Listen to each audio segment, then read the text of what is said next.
계산기도 없이 수학을 푼다고? 너 정말 미친 거 아니야? 미국 교장실에 울려 퍼진 그 목소리는 마치 천둥소리처럼 크고 거칠었어요. 나는 의자에 앉은 채로 천천히 고개를 들었습니다.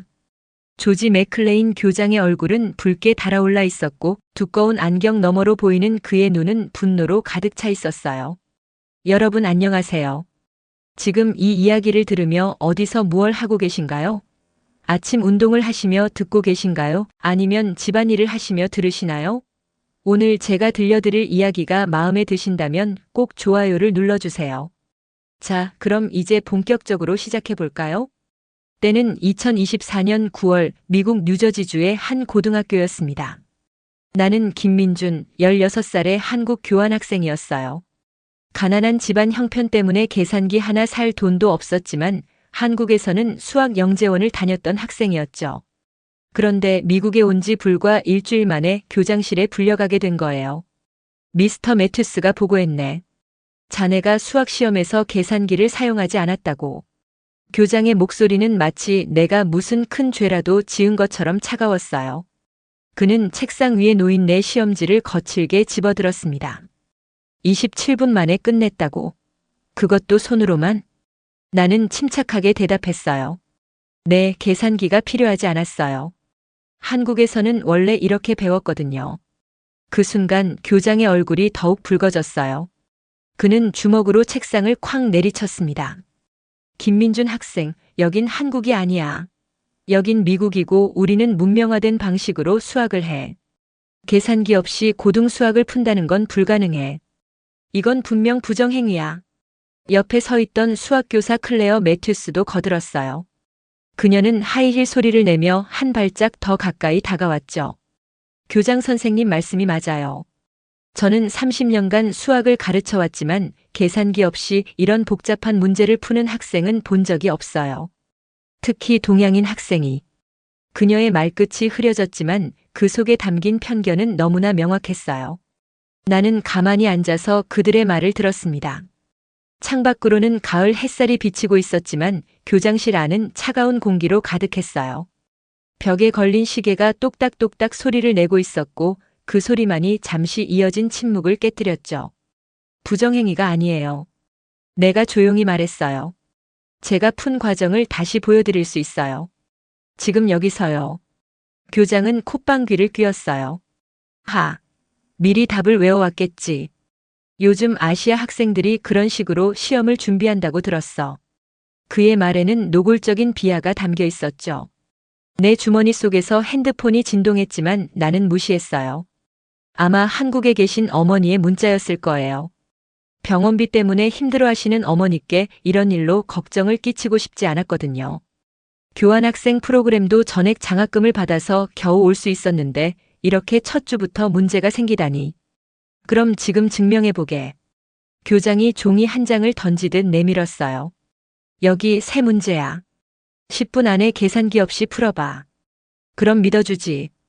종이를 받아든 순간 나는 알 수 있었어요. 이건 대학 수준의 미적분 문제였죠. 삼중적분과 편미분이 복잡하게 얽혀있는 문제였어요. 교장은 내가 절대 풀 수 없을 거라고 확신하는 표정이었습니다. 클레어 교사가 비웃듯이 말했어요. 이 문제는 제가 대학원생들에게 내는 문제예요. 계산기 없이는 불가능하죠. 나는 펜을 들었습니다. 한국에서 가져온 검은색 볼펜이었어요. 계산기를 살 돈은 없었지만 이 펜 하나면 충분했죠. 종이 위에 첫 줄을 쓰기 시작했을 때 교장실은 완전히 조용해졌어요.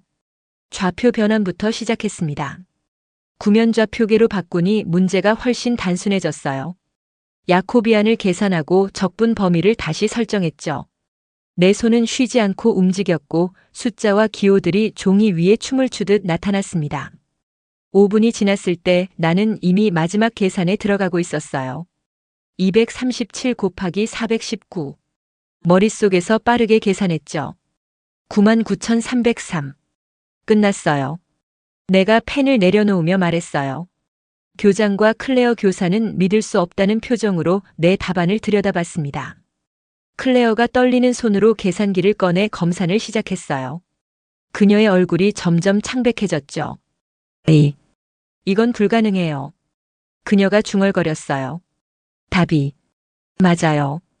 과정도 완벽하고 교장의 얼굴은 이제 보라색에 가까웠어요. 그는 자리에서 벌떡 일어났습니다. 이건 속임수야. 분명히 뭔가 트릭이 있을 거야. 동양의 이상한 암기법이라든지 아니면. 그 순간 교장실 문이 노크됐어요. 들어온 사람은 에밀리라는 금발의 여학생이었죠. 학생회장이라고 들었어요. 죄송한데요, 교장 선생님. 에밀리가 말했어요. 복도에서 다 들렸어요. 민준이가 문제 푸는 거 창문으로 봤는데 정말 대단했어요. 저희 아버지가 주교육위원회에서 일하시는데 이런 재능 있는 학생을 이렇게 대하시면 안 될 것 같은데요. 교장의 얼굴에서 핏기가 빠졌어요. 에밀리의 아버지는 이 지역에서 영향력 있는 인물이었거든요. 그건. 교장이 말을 더듬었어요. 나는 조용히 일어났습니다. 전 그냥 수학이 좋을 뿐이에요. 한국에서든 미국에서든 수학의 본질은 똑같아요. 계산기는 도구일 뿐이고 진짜 수학은 이해와 직관에서 나오는 거죠. 클레어 교사는 여전히 내 답안지를 들고 있었어요. 그녀의 손이 미세하게 떨리고 있었죠. 다음부터는 계산기를 쓰세요. 교장이 마지못해 말했어요. 여긴 미국이니까. 계산기가 없어서 못 쓰는 거예요. 내가 솔직하게 말했어요. 저희 집은 가난해서. 그 말에 교장실은 다시 침묵에 빠졌어요. 에밀리가 안타까운 표정으로 나를 봤죠. 교장실을 나오면서 나는 생각했어요. 이게 시작일 뿐이라는 걸. 미국에서 이 편견 가득한 곳에서 나는 내 방식대로 수학의 아름다움을 증명해 보이겠다고. 돈으로 살 수 있는 계산기가 아닌 돈으로 살 수 없는 진짜 실력으로 말이에요. 교장실에서 나온 후 나는 곧장 수학교실로 향했어요. 복도를 걷는 동안 여러 학생들의 시선을 느낄 수 있었죠. 아마 교장실에서 있었던 일이 벌써 소문으로 퍼진 모양이었어요. 저 애가 계산기 없이 수학 푼대. 미쳤나 봐. 누가 요즘 그래? 속삭임들이 내 등 뒤로 따라왔습니다. 사실 나는 대한민국 부산의 달동네에서 태어났어요. 아버지는 내가 8살 때 공사장 사고로 돌아가셨고 어머니는 식당 일과 파출부를 하시며 우리 남매를 키우셨죠. 형은 고등학교를 졸업하자마자 공장에 취직했고 나는 운 좋게도 수학에 재능이 있다는 것을 일찍 발견했습니다. 초등학교 3학년 때였어요. 담임 선생님이 구구단을 외우라고 하셨는데 나는 굳이 외울 필요가 없었죠. 머릿속에서 숫자들이 저절로 춤을 추며 답을 만들어냈거든요. 선생님은 놀라셨고 곧 교육청에서 실시하는 영재성 검사를 받게 됐어요. 그렇게 해서 부산 수학영재교육원에 들어갔죠. 영재원 수업료는 국가에서 지원해줬지만 교재비며 교통비는 우리 집에 큰 부담이었어요. 어머니는 새벽 4시에 일어나 김밥을 만들어 파시면서도 우리 민준이는 꼭 공부시켜야 한다고 하셨죠. 그런 어머니를 보며 나는 더욱 열심히 공부했고 중학교 때는 전국 수학올림피아드에서 금메달을 받기도 했어요. 그런데 작년에 어머니가 쓰러지셨어요. 과로와 스트레스로 인한 심장병이었죠. 병원비가 눈덩이처럼 불어났고 형의 월급으로는 턱없이 부족했어요. 그때 학교에서 미국 교환학생 프로그램 모집 공고를 봤습니다. 성적 우수자에게는 전액 장학금과 생활비까지 지원한다는 내용이었죠. 나는 밤낮 없이 영어 공부를 했어요. 수학은 자신 있었지만 영어는 달랐거든요. 하지만 어머니의 병원비를 벌 수 있는 기회라고 생각하니 잠이 오지 않았습니다. 다행히 선발됐고 그렇게 미국 땅을 밟게 된 거예요. 수학 교실에 들어서자 클레어 교사가 날카로운 눈빛으로 나를 쳐다봤어요. 김민준, 자리에 앉아요. 그녀의 목소리는 얼음처럼 차가웠죠. 교실 안에 다른 학생들도 모두 나를 주목했어요. 특히 맨 앞줄에 앉은 라이언이라는 학생의 시선이 따가웠죠. 키가 190cm는 넘어 보이는 금발의 남학생이었는데 농구부 주장이면서 동시에 수학 성적도 전교 1등이라고 들었어요. 전형적인 미국의 엘리트 학생이었죠. 오늘은 삼각함수의 응용에 대해 배울 거예요. 클레어 교사가 칠판에 문제를 쓰기 시작했습니다. 모두 계산기를 꺼내세요. 학생들이 일제히 최신형 그래픽 계산기를 꺼냈어요. 어떤 학생은 2개를 꺼내기도 했죠. 나만 책상 위에 연필 한 자루만 올려놨습니다. 김민준, 클레어 교사가 날카롭게 불렀어요. 계산기는? 없어요. 내가 짧게 대답했죠. 교실이 웃음소리로 가득 찼어요. 라이언이 친구들과 키득거리며 말했습니다. 계산기도 없이 수학 수업을 들어? 원시인인가? 클레어 교사는 한숨을 쉬었어요. 학교 규정상 계산기는 필수예요. 내일까지 준비하지 않으면 수업에서 제외시킬 거예요. 선생님, 내가 손을 들고 말했어요. 계산기 없이도 문제를 풀 수 있어요. 한국에서는. 여긴 한국이 아니에요. 클레어 교사가 소리쳤습니다. 미국에서는 미국 방식대로 하는 거예요. 이해했어요? 나는 입을 다물었어요. 하지만 속으로는 결심했죠. 저들에게 보여주겠다고. 진짜 수학이 무엇인지를. 수업이 진행되는 동안 나는 머릿속으로 모든 계산을 했어요. 다른 학생들이 계산기를 두드리는 동안 나는 종이에 간단한 과정만 적으며 답을 구했죠. 그런데 이상한 일이 일어났어요. 내가 가장 먼저 손을 들고 답을 말할 때마다 라이언의 얼굴이 붉어졌거든요. 37.89도요. 내가 말했어요.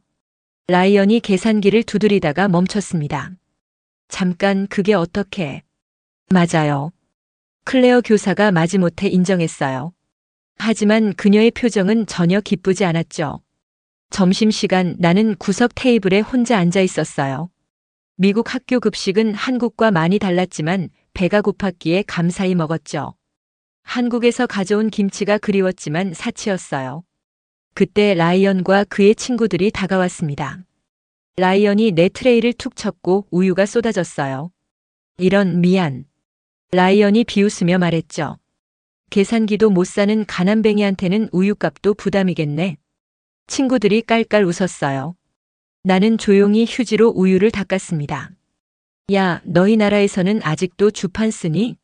한 친구가 조롱했어요. 아니면 손가락으로 세나? 한국은 IT 강국이에요. 내가 침착하게 말했어요. 다만 저는 계산기보다 머리 쓰는 게 더 빠를 뿐이에요. 라이언의 눈빛이 위험하게 변했어요. 뭐? 내가 나보다 수학을 잘한다고? 그런 말은 안 했어요. 그럼 증명해봐. 라이언이 종이를 꺼내 문제를 썼어요. 이거 풀어봐. 계산기 없이. 1분 안에. 문제를 보니 연립방 정식이었어요. 변수가 4개나 되는 복잡한 문제였죠. 하지만 나에겐 어렵지 않았습니다. 가우스 속어법을 머릿속으로 적용하면 됐거든요. 30초 만에 답을 말했어요. X는 12, Y는 -7, Z는 4, W는 9예요. 라이언이 황급히 계산기를 꺼내 확인했어요. 그의 얼굴이 창백해졌죠. 정답이었거든요. 에이, 이건 불가능해. 라이언이 중얼거렸어요. 그때 에밀리가 다가왔어요. 와, 대단하다. 어떻게 그렇게 빨리 풀었어? 그냥. 패턴이 보여요. 내가 설명했죠. 수학은 언어예요. 계산기는 번역기일 뿐이고 진짜 이해하면 번역기가 필요 없죠. 에밀리의 눈이 반짝였어요. 정말 멋진 생각이야. 나도 그렇게 생각하고 싶은데 어떻게 연습하면 돼? 하지만 우리 대화는 오래가지 못했어요. 라이언이 에밀리의 팔을 잡았거든요. 가자, 에밀리. 이런 이상한 애랑 어울리지 마. 에밀리는 미안한 표정으로 나를 보더니 라이언을 따라갔어요. 하지만 가면서도 계속 뒤돌아봤죠. 오후 수업 시간 뜻밖의 발표가 있었어요. 클레어 교사가 들어오자마자 말했죠. 다음 달에 전미 고등학교 수학 경시대회 예선이 있어요. 우리 학교 대표는 이미 정해졌어요. 라이언, 제시카, 마이클, 그리고 소피아예요. 학생들이 박수를 쳤어요. 4명 모두 백인 우등생들이었죠. 나는 조용히 앉아 있었지만 속으로는 불타고 있었어요. 수업이 끝나고 나가려는데 클레어 교사가 불렀어요. 김민준, 잠깐만요. 다른 학생들이 다 나간 후 그녀가 말했어요. 내일까지 계산기를 준비하지 않으면 정말로 수업에서 제외시킬 거예요. 이건 최후 통첩이에요. 선생님, 내가 말했어요. 저희 집은 정말 형편이 어려워요. 어머니가 아프셔서. 그건 내 알 바 아니에요. 클레어 교사가 차갑게 말했죠. 여기서는 규칙을 따라야 해요. 못 따르면 나가는 거고. 교실을 나오면서 나는 주머니 속 핸드폰을 만졌어요. 어머니께 전화하고 싶었지만 국제 전화 요금이 부담스러웠죠. 대신 문자를 보냈어요. 어머니 잘 지내고 있어요. 걱정 마세요. 아들이. 거짓말이었지만 어머니를 걱정시킬 수는 없었어요. 기숙사로 돌아가는 길 나는 결심했어요. 계산기가 없어도 돈이 없어도 나는 내 실력으로 증명해 보이겠다고. 한국의 이름을 걸고 어머니의 희생을 생각하며 이 편견 가득한 곳에서 반드시 이기겠다고. 그날 밤 나는 도서관에서 밤새 공부했어요. 미국 수학 경시 대회의 기출 문제들을 찾아 풀었죠. 도서관 사서가 퇴근하면서 놀란 표정으로 물었어요. 계산기 없이 그 문제들을 다 풀고 있는 거니? 네. 내가 대답했어요. 한국에서는 이게 정상이에요. 사서가 고개를 저으며 나갔지만 나는 계속했어요. 새벽 3시까지 눈이 침침해질 때까지. 왜냐하면 나에겐 꿈이 있었거든요. 단순히 수학을 잘하는 것이 아니라 편견을 깨트리는 것. 그리고 언젠가는 어머니의 병원비를 다 갚고 어머니, 이제 편히 쉬세요라고 말할 수 있는 날이 오기를 바라는 꿈이요. 다음 날 아침 나는 여전히 계산기 없이 수학 수업에 들어갔어요. 클레어 교사의 얼굴이 불그락푸르락했죠. 김민준, 내가 뭐라고 했나요? 죄송하지만 정말 살 돈이 없어요. 내가 솔직하게 말했어요. 하지만 수업은 잘 따라갈 수 있어요. 그때 라이언이 손을 들었습니다. 선생님 제안이 있어요. 클레어 교사가 라이언을 쳐다봤죠. 뭐죠? 저랑 민준이랑 1대1 수학 대결을 하는 거예요. 만약 제가 이기면 민준이는 수학 수업에서 나가는 거고 민준이가 이기면 계산기 없이도 수업을 들을 수 있게 해주는 거죠. 라이언의 눈에는 자신감이 가득했어요. 교실이 술렁거렸어요. 학생들이 흥분해서 속삭였죠. 라이언이 진리가 없지. 작년주 대회 3위였는데 계산기 없이 어떻게 이겨? 클레어 교사는 잠시 고민하다가 고개를 끄덕였어요. 좋아요. 공정한 제안이네요. 내일 점심시간 강당에서 하죠. 전교생이 지켜볼 수 있게. 잠깐만요. 에밀리가 손을 들었어요. 그건 불공평해요. 라이언은 최신 계산기를 쓰는데 민준이는. 그게 포인트잖아. 라이언이 비웃었죠. 계산기의 중요성을 보여주는 거야. 시대에 뒤떨어진 방식은 도태되는 거지. 나는 조용히 말했어요. 받아들이겠어요. 그날 하루 종일 학교는 그 얘기로 떠들썩했어요. 복도를 지날 때마다 학생들이 수군거렸죠. 내일 라이언이 그 한국에 박살낼 거래. 계산기 없이 수학이라니 미친 짓이야. 하지만 몇몇 학생들은 다른 반응을 보였어요. 점심시간에 한 흑인 여학생이 다가왔죠. 나는 제스민이야. 너 정말 용감해. 나도 처음에 여기 왔을 때 많이 무시당했거든. 그녀가 속삭였어요. 행운을 빌어. 방과 후 나는 다시 도서관으로 갔어요. 라이언의 실력을 분석해야 했거든요.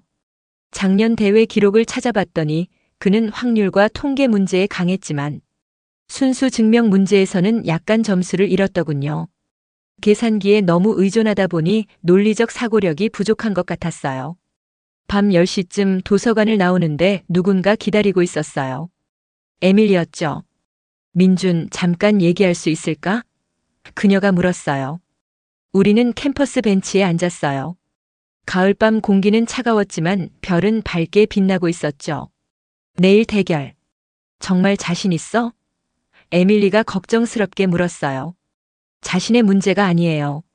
내가 대답했죠. 증명해야 할 문제예요. 돈이나 도구가 실력을 결정하는 게 아니라는 걸.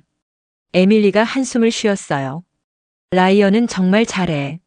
작년에 주 대회에서 3위했고 올해는 1위를 노리고 있어. 그리고 그의 아버지가 이 도시의 유명한 변호사야. 만약 내가 이기면 아마 가만히 있지 않을 거야. 나는 웃었어요. 저희 어머니는 식당에서 설거지를 하세요. 하지만 어머니는 늘 말씀하셨죠. 정직하게 살면 언젠가는 인정받는다고. 에밀리의 눈이 촉촉해졌어요. 너, 가족이 보고 싶지 않아? 매일 밤 보고 싶어요. 내가 솔직하게 말했어요.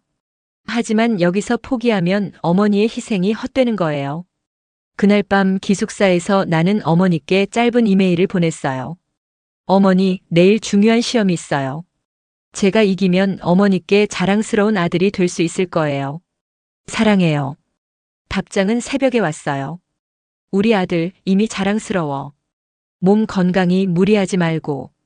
엄마가 눈물이 났지만 닦았어요. 내일은 울 시간이 없으니까요.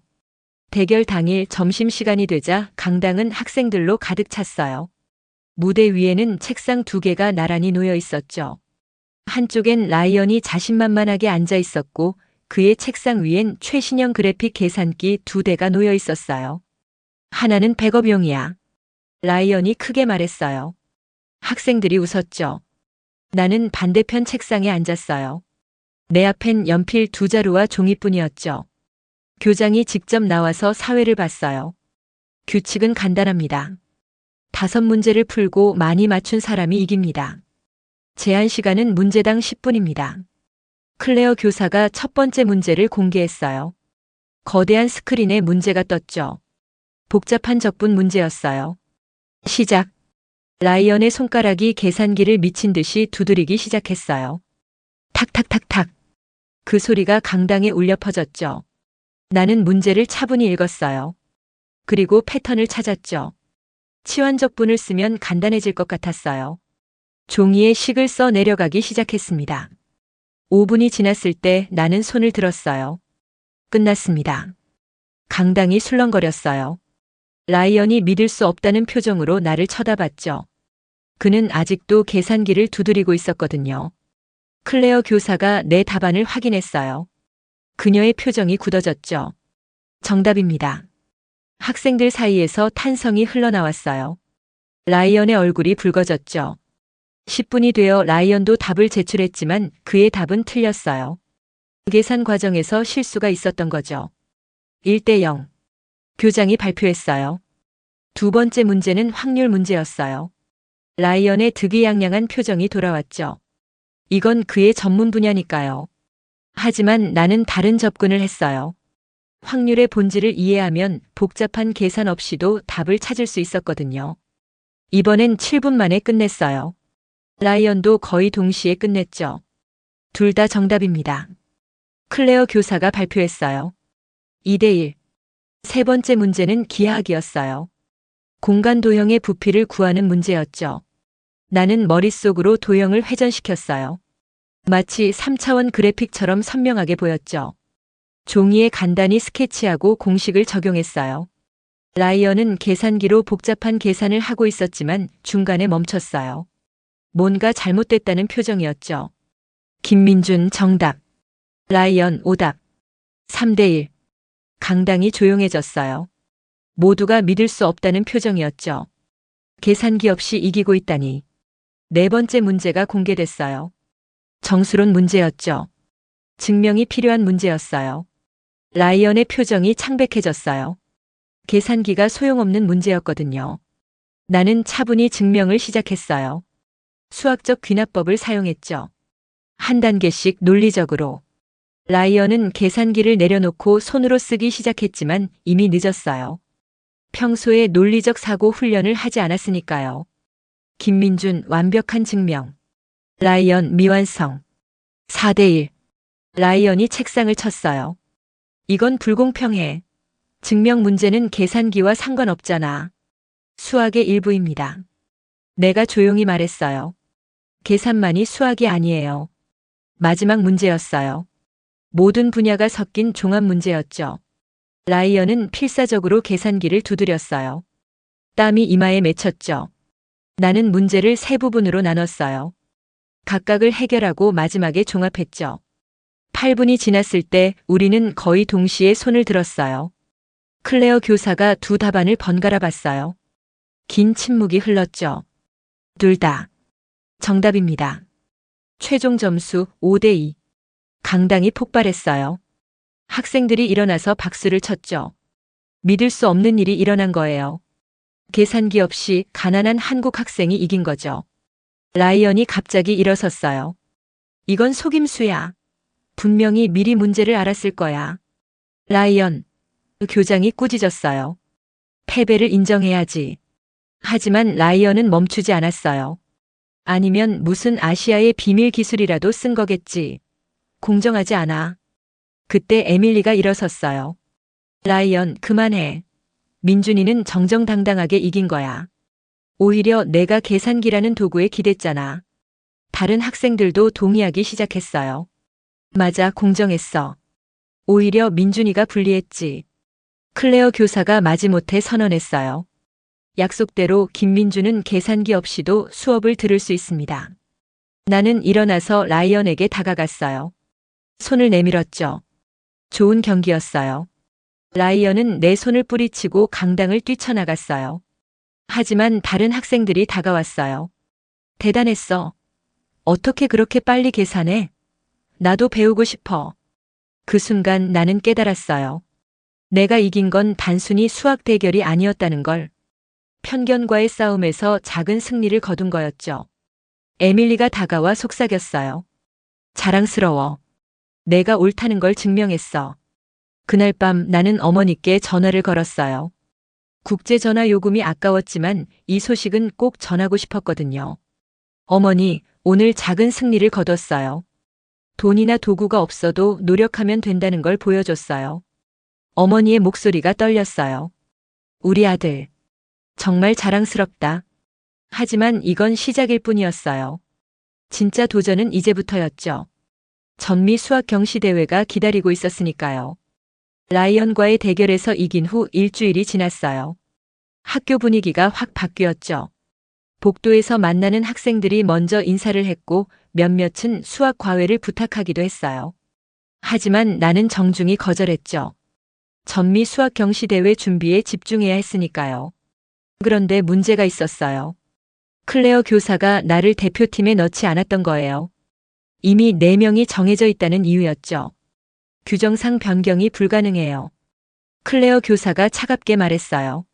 라이언, 제시카, 마이클, 소피아가 우리 학교 대표예요. 하지만 그날 오후 교장실에서 전화가 왔어요. 교장이 나를 부른 거였죠.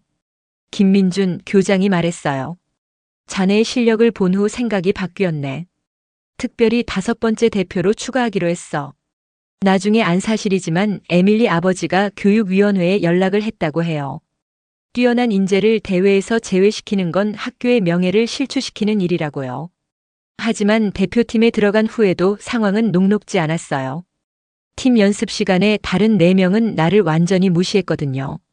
우리끼리 연습하자. 라이언이 말했어요. 어차피 개인전이니까 상관없잖아.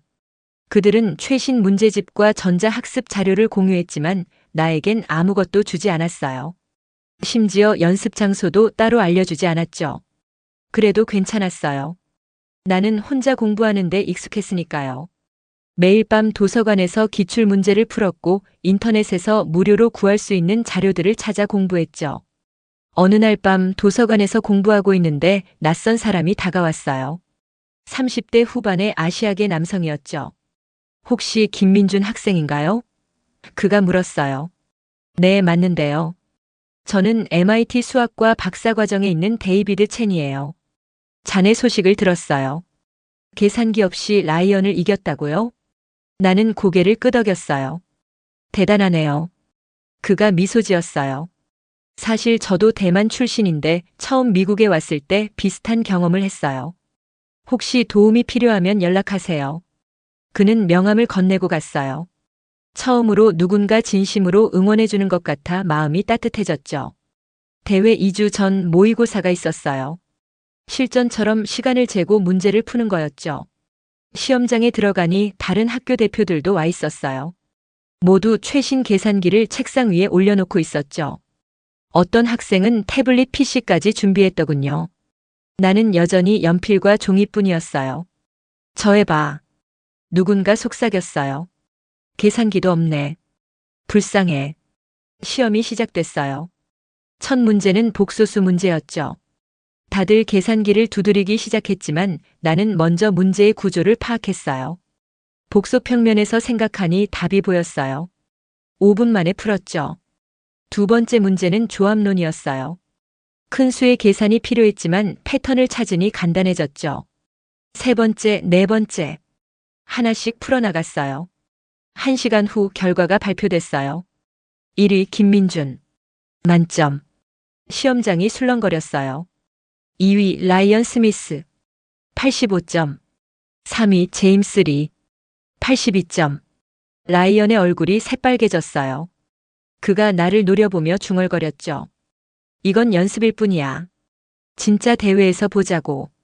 하지만 다른 반응도 있었어요. 제임스라는 캘리포니아 대표가 다가왔죠. 어떻게 그렇게 빨리 푸는 거야? 비결이 뭐야? 그냥. 숫자들이 이야기를 들려줘요. 내가 설명했어요. 계산기는 통역기일 뿐이고 직접 대화하면 더 빠르죠. 제임스가 감탄했어요. 멋진 비유네. 나도 그렇게 생각해보고 싶은데. 그 후로 제임스와는 친구가 됐어요. 서로 문제를 공유하고 풀이 방법을 토론했죠. 미국에서 만난 첫 번째 진짜 친구였어요. 대회 일주일 전 뜻밖의 일이 일어났어요. 학교 게시판에 공고가 붙었죠. 전미 수학 경시대회 교내 후원금 모금 김민준 학생의 계산기 구입을 위해. 에밀리가 주도한 거였어요. 그녀는 학생회를 설득해서 모금 운동을 시작했죠. 민준이는 우리 학교의 자랑이에요. 에밀리가 점심시간에 연설했어요. 재능은 있지만 형편이 어려워요. 우리가 도와줘야 해요. 하지만 나는 정중히 거절했어요. 고맙지만 전 계산기 없이 출전할 거예요. 내가 에밀리에게 말했죠. 이건 단순히 대회가 아니에요. 증명하고 싶은 게 있어요. 에밀리의 눈에 눈물이 맺혔어요. 너무 고집 부리지 마. 우리가 진심으로 돕고 싶은 거야. 알아요. 그리고 정말 고마워요. 내가 미소 지었어요. 하지만 이건 제가 걸어야 할 길이에요. 대회 전날 밤 기숙사에서 짐을 쌌어요. 많지 않았죠. 교복 한 벌, 연필 몇 자루, 그리고 어머니 사진 한 장. 룸메이트가 물었어요. 긴장돼? 아니요. 내가 대답했어요. 오히려 설레요. 드디어 진짜 실력을 보여줄 수 있으니까요. 그날 밤 어머니로부터 음성 메시지가 왔어요. 우리 아들 내일이 대회라고 들었어. 엄마는 늘 내가 자랑스러워. 결과가 어떻든 넌 이미 최고야. 무리하지 말고 건강하게. 사랑한다. 메시지를 들으며 눈물이 났어요. 병실에서도 아들을 걱정하는 어머니. 내일은 꼭 좋은 소식을 전하고 싶었어요. 새벽 4시 잠이 오지 않아 창밖을 봤어요. 별이 빛나고 있었죠. 문득 한국에서 보던 별들이 생각났어요. 같은 하늘 아래 다른 땅에서 나는 내 길을 가고 있었죠. 버스에 오를 시간이 됐어요. 워싱턴 DC로 가는 긴 여행이 시작되는 거였죠. 버스 안에서 라이언과 다른 팀원들은 뒷좌석에 모여 있었고 나는 혼자 앞좌석에 앉았어요. 클레어 교사가 나를 지나치며 말했어요. 계산기는 정말 없는 거죠?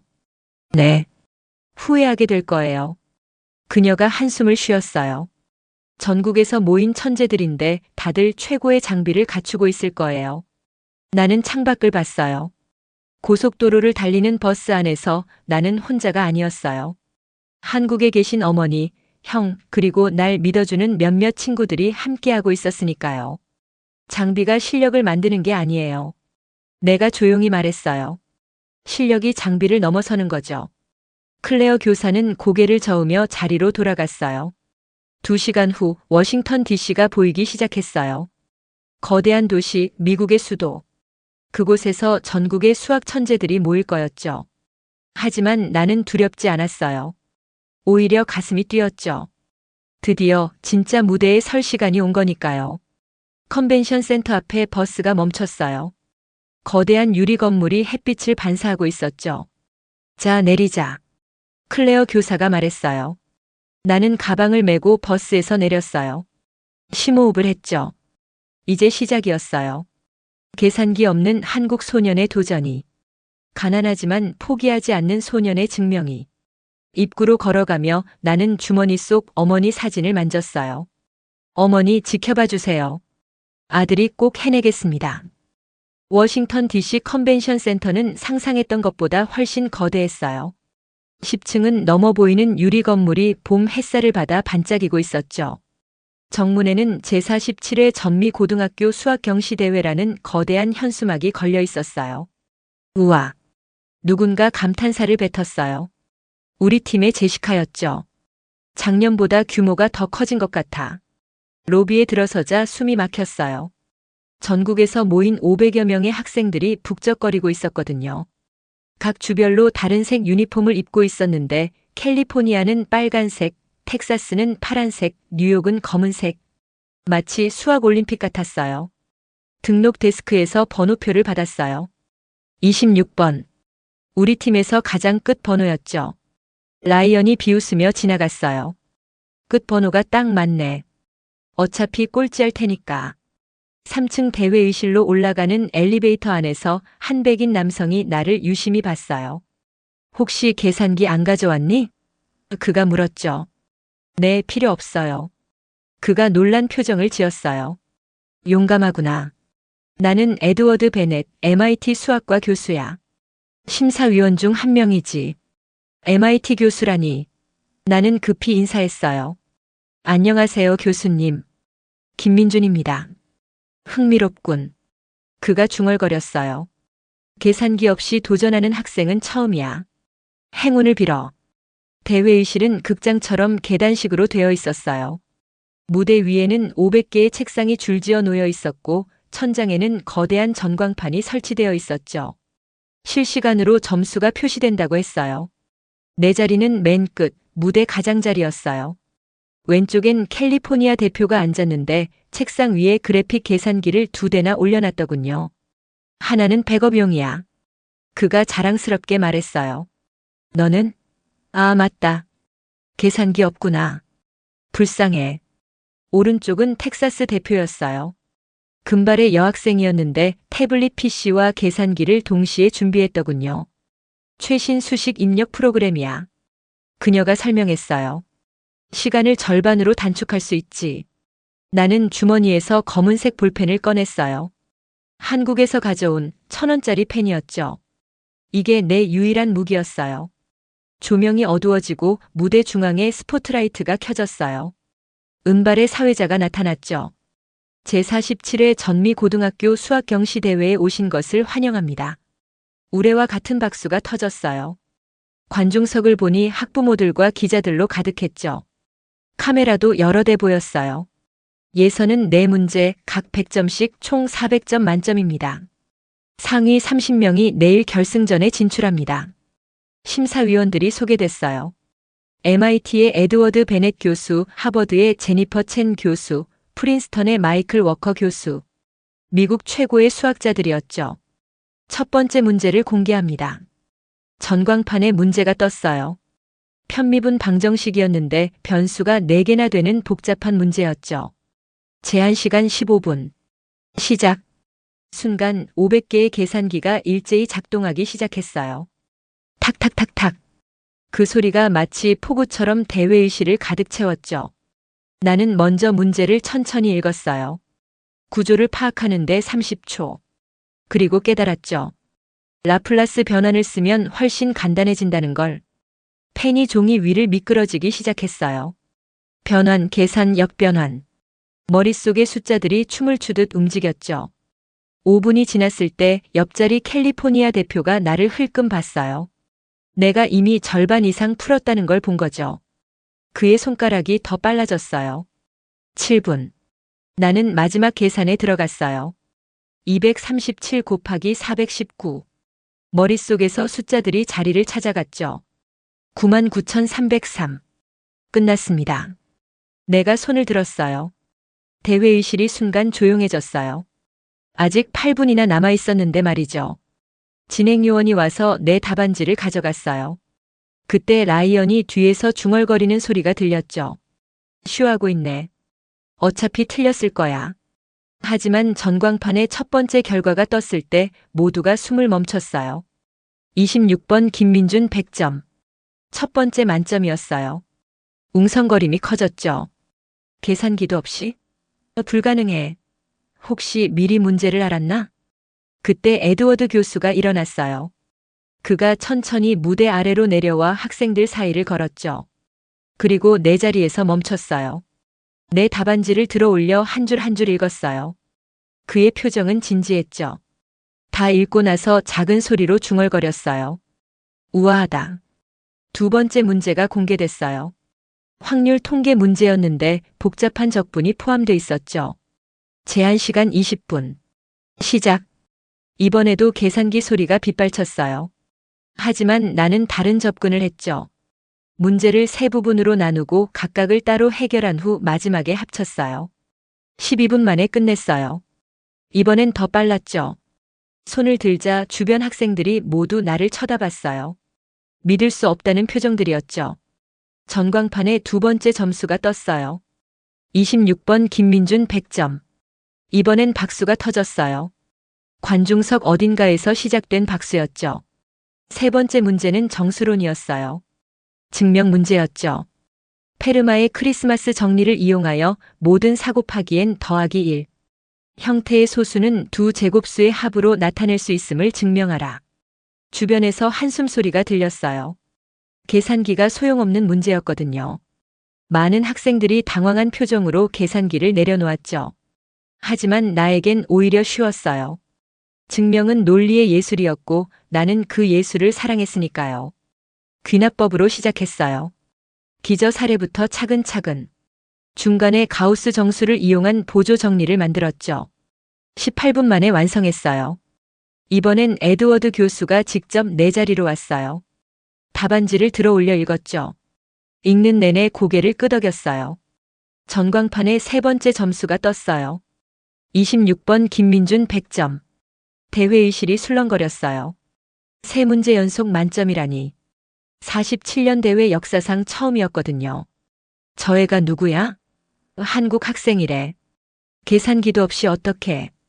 기자들이 사진을 찍기 시작했어요. 플래시가 터졌죠. 라이언의 얼굴이 새빨갰어요. 그의 점수는 240점. 나쁘지 않은 점수였지만 나와 비교하면 초라했죠. 마지막 문제가 공개됐어요. 미적분, 선형대수, 확률이 결합된 복합 문제입니다. 제한 시간 30분. 문제가 한 페이지 가득했어요. 읽는 것만도 시간이 걸렸죠. 하지만 나는 침착했어요. 문제를 3번 읽고 구조를 파악했죠. 그리고 깨달았어요. 행렬로 변환하면 된다는 걸. 펜이 춤을 췄어요. 행과 열을 바꾸고 고유값을 구하고 적분을 계산하고 20분이 지났을 때 마지막 계산만 남았어요. 복잡한 숫자였지만 머릿속에서 차분히 계산했죠. 답을 적고 펜을 내려놓는 순간 시간이 끝났어요. 모두가 전광판을 봤어요. 점수가 하나씩 올라오기 시작했죠. 대부분 60점에서 80점 사이였어요. 라이언은 71점. 그나마 우리 팀에서 가장 높았죠. 그리고 마지막으로 내 점수가 떴어요. 26번 김민준 100점. 400점. 만점이었어요. 대회의실이 침묵에 빠졌어요. 1초, 2초, 3초. 그러다 누군가 일어섰어요. 에드워드 교수였죠. 그가 박수를 치기 시작했어요.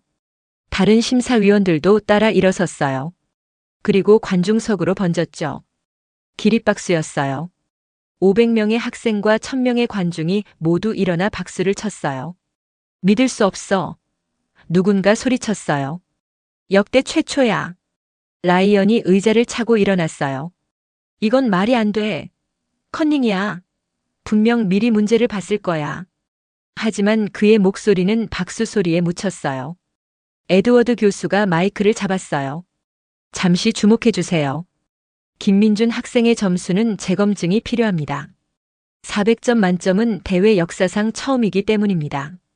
웅성거림이 커졌어요. 하지만 교수가 이어 말했어요. 제가 직접 모든 답안을 확인했습니다. 완벽합니다. 특히 네 번째 문제의 행렬 변화는 대학원생도 생각하기 어려운 방법입니다. 그가 나를 봤어요. 김민준 학생, 일어나 주시겠습니까? 다리가 떨렸지만 일어섰어요. 당신은 오늘 역사를 썼습니다. 그것도 계산기 없이 말이죠. 이것이 진짜 수학의 힘입니다. 박수가 다시 터졌어요. 더 크게, 더 길게. 기자들이 몰려왔어요. 인터뷰 좀. 비결이 뭐예요? 한국에서 특별한 교육을 받았나요? 하지만 나는 조용히 고개를 숙이고 자리로 돌아갔어요. 클레어 교사가 멍한 표정으로 나를 봤어요. 이건 불가능해. 어떻게? 그때 핸드폰이 진동했어요. 문자였죠. 오늘 당신의 대회를 봤습니다. 정말 아름다웠어요. MIT에 관심 있으시면 연락 주세요. 에드워드 베넷. MIT 교수의 직접 연락이라니. 하지만 가장 하고 싶은 건 어머니께 전화하는 거였어요. 대회장을 나와 조용한 곳을 찾았어요. 그리고 전화를 걸었죠. 어머니. 아들. 무슨 일이니? 목소리가 떨리네. 어머니. 제가 해냈어요. 만점이에요. 역대 최초래요. 전화기 너머로 어머니의 흐느낌이 들렸어요. 우리 아들. 정말 자랑스럽다. 어머니 치료비 제가 꼭 벌게요. MIT에서 장학금도 줄 것 같아요. 아들아. 엄마는 그저 내가 건강하기만 하면 돼. 전화를 끊고 나니 눈물이 났어요. 기쁨의 눈물이었죠. 내일은 결승전이었어요. 상위 30명만 올라가는 진짜 무대. 하지만 이미 나는 증명했어요. 계산기가 없어도 돈이 없어도 진짜 실력은 빛난다는 걸. 밤하늘을 올려다봤어요. 별들이 반짝이고 있었죠. 아버지 보고 계시죠? 아들이 해냈어요. 예선전이 끝난 그날 밤 워싱턴 DC의 호텔은 떠들썩했어요. 전국에서 모인 학생들과 학부모들이 로비에서 웅성거리고 있었죠. 그런데 모두가 한 가지 얘기만 하고 있었어요. 바로 나 계산기 없이 만점을 받은 한국 소년 얘기였죠. 믿을 수 없어. 400점 만점이라니. 47년 만에 처음이래. 어떻게 가능한 거지? 나는 조용히 엘리베이터를 타고 방으로 올라갔어요. 복도에서 우리 팀을 만났죠. 라이언은 나를 보자마자 고개를 돌렸고 제시카와 마이클은 어색하게 인사했어요. 소피아만 작은 목소리로 말했죠. 축하해, 민준. 정말 대단했어. 클레어 교사는 복잡한 표정으로 나를 봤어요. 내일 결승전. 더 어려울 거예요. 준비는 됐나요? 네. 내가 짧게 대답했죠. 방에 들어가자마자 핸드폰이 울렸어요. 모르는 번호가 수십 통이었죠. 기자들이었을 거예요. 다 무시하고 에밀리에게만 문자를 보냈어요. 만점이야. 내일 결승전이야. 바로 답장이 왔어요. 뉴스에서 봤어. 우리 학교가 난리야. 모두가 널 응원해. 그때 노크 소리가 났어요. 문을 열자 뜻밖의 사람이 서 있었죠. MIT 박사과정생 데이비드 첸이었어요. 민준, 축하해. 그가 환하게 웃었어요. 내 소식 듣고 워싱턴까지 왔어. 내일 응원하러 갈게. 정말요? 고마워요, 형. 데이비드가 가방에서 뭔가를 꺼냈어요. 낡은 공책이었죠. 이건 내가 대학원 때 정리한 노트야. 고급 수학 테크닉들이 담겨 있어. 오늘 밤에 한번 봐. 도움이 될 거야. 노트를 받아들고 펼쳐봤어요. 빼곡한 수식과 증명들이 적혀 있었죠. 보물 같았어요. 형, 이런 귀한 걸. 우리 같은 아시아 학생들은 서로 도와야지. 데이비드가 윙크했어요. 그리고 하나 더. 에드워드 교수님이 널 찾고 계셔. 아마 내일 아침에 만나자고 할 거야. 데이비드가 떠난 후 나는 책상에 앉아 노트를 읽기 시작했어요. 정말 놀라운 내용들이었죠.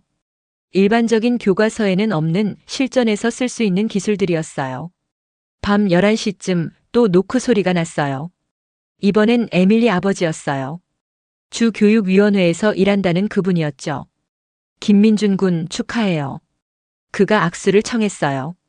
오늘 자네 덕분에 교육계가 발칵 뒤집혔어요. 감사합니다. 사실 부탁이 있어 왔어요. 그가 진지하게 말했어요. 내일 결승전 후에 짧은 인터뷰를 해줄 수 있나요? 우리는 자네 같은 학생이 어떻게 공부했는지 알고 싶어요. 미국 교육을 개선하는 데 도움이 될 거예요. 나는 잠시 고민하다가 고개를 끄덕였어요. 네, 하지만 먼저 어머니께 허락을 받아야 해요. 물론이죠. 자네 어머니도 자랑스러워 하실 거예요. 그가 떠난 후 나는 창밖을 봤어요. 워싱턴 기념탑이 밤하늘에 우뚝 솟아 있었죠. 새벽 2시까지 데이비드의 노트를 읽었어요.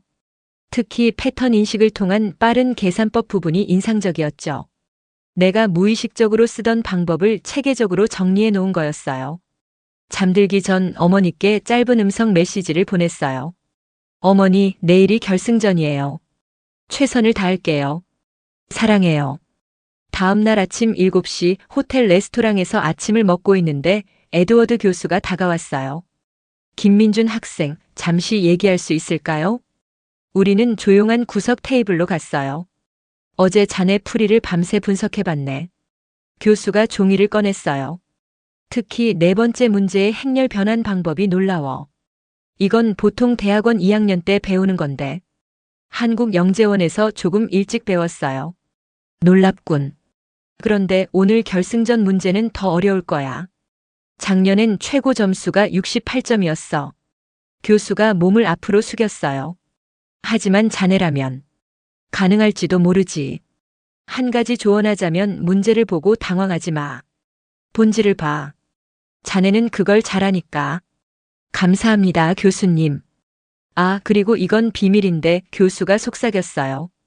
오늘 문제 출제 위원장이 나야. 공정하게 할 테니 걱정 마. 아침을 먹고 대회장으로 가는 길 많은 사람들이 나를 알아봤어요. 어제 만점 받은 학생이야. 사진 좀 찍어도 될까? 계산기 없이 어떻게 했어? 나는 정중히 거절하며 대회장으로 들어갔어요. 결승전 대기실에는 29명의 학생이 있었어요. 30위가 포기한 모양이었죠. 모두가 긴장한 표정이었지만 나를 보는 눈빛은 복잡했어요. 경외감과 질투가 섞인 시선이었죠. 캘리포니아 대표 제임스가 다가왔어요. 어제 정말 대단했어. 오늘도 계산기 없이 할 거야? 네. 대단해. 나도 한번 도전해보고 싶은데. 아직은 자신이 없어. 텍사스 대표 사라도 왔어요. 내 풀이 방식이 궁금해. 나중에 알려줄 수 있어? 학생들과 얘기하다 보니 긴장이 조금 풀렸어요. 다들 수학을 사랑하는 학생들이었고 선의의 경쟁자들이었죠. 하지만 라이언은 달랐어요. 그는 구석에서 나를 노려보고 있었죠. 오늘은 안 통할 거야. 그가 지나가며 중얼거렸어요. 결승전 문제는 차원이 달라. 9시가 되자 결승전장으로 이동했어요. 어제보다 더 큰 강당이었죠. 1000명은 들어갈 규모였고 이미 관중석은 가득 찼어요. 무대 위 책상들이 반원형으로 배치되어 있었어요. 1위인 나는 정중앙에 앉게 됐죠. 양옆으로 2위, 3위가 앉았어요. 조명이 꺼지고 스포트라이트가 켜졌어요. 제47회 전미고등학교 수학경시대회 결승전을 시작합니다. 관중들이 박수를 쳤어요. 어디선가 민준 하는 응원 소리가 들렸죠. 데이비드 형인 것 같았어요. 에드워드 교수가 무대에 올랐어요. 결승전은 단 한 문제입니다. 제한 시간은 2시간. 모든 과정을 상세히 적어야 합니다. 전광판에 검은 화면이 떴어요. 그리고 천천히 글자가 나타나기 시작했죠. 문제를 보는 순간 숨이 멎을 것 같았어요. 밀레니엄 문제 중 하나인 PDMP 문제의 특수한 경우였어요. 컴퓨터 과학과 수학의 경계에 있는 대학원생도 어려워할 문제였죠. 다항 시간 내에 검증 가능한 모든 문제가 다항 시간 내에 해결 가능함을 증명하거나 반증하라. 단 주어진 특수 조건 하에서. 주변에서 한숨 소리가 들렸어요. 몇몇은 벌써 펜을 내려놓았죠. 이건 너무해. 누군가 중얼거렸어요. 하지만 나는 문제를 다시 읽었어요. 그리고 데이비드 형의 노트에서 본 내용이 떠올랐죠. 패턴 인식. 문제의 본질을 보는 것. 심호흡을 했어요. 그리고 에드워드 교수의 조언을 떠올렸죠. 본질을 봐. 문제를 뜯어보니 구조가 보이기 시작했어요. 복잡해 보이지만 사실은 재기적 알고리즘으로 접근할 수 있을 것 같았죠. 펜을 들었어요. 첫 줄을 쓰기 시작했죠. P를 다항 시간 알고리즘의 집합이라고 하자. 30분이 지났을 때 나는 이미 3페이지를 채웠어요. 옆을 보니 제임스는 아직 첫 페이지에 머물러 있었고 사라는 무언가를 쓰다가 지우기를 반복하고 있었죠. 라이언? 그는 아예 펜을 놓고 멍하니 앉아 있었어요. 그의 자랑스러운 계산기도 이 문제 앞에선 무용지물이었죠. 1시간이 지났어요. 나는 증명의 핵심 부분에 도달했죠. 여기서 중요한 건 귀납법이었어요. 하지만 일반적인 귀납법이 아니라 구조적 귀납법을 써야 했죠.